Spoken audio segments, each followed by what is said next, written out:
Welcome to Behind the Artifact, a series where we look at the stories that make up the items and materials held in Southwestern's special collections. I am Megan Firestone, the head of Special Collections and Archives. Today, we are going to be looking at an item held in the Belford Lumber Collection. The Belford Lumber Collection is comprised of the business records, blueprints, and artifacts from the Belford Lumber Company.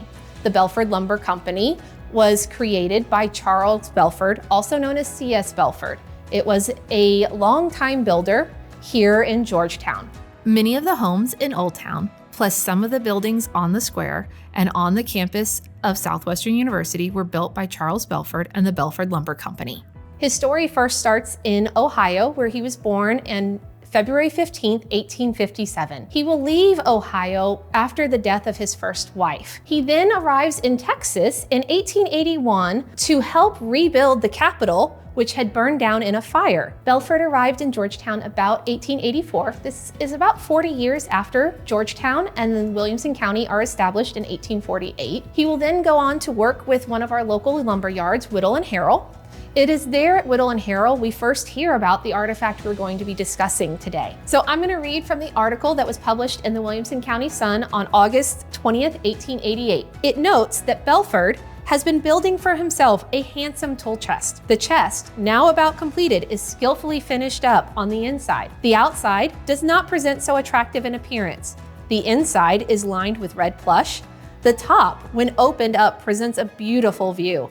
It has apartments for saws and level, has two looking glasses, one on each end, and is elaborately ornamented by inlaid work.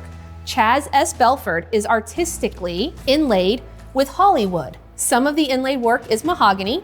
Mr. Belford is a very fine workman and has taken great pains in making the chest above mentioned. We also know that he did this chest as a test for his master carpenter certification. With the creation of the Belford Lumber Company, Belford will strike out and begin really building a number of the homes that we see today. And his work ethic for building his homes was very precise and exact. He was known to wear a suit and derby, even on the construction site. We have note that Belford was very exact on what he wanted in his houses.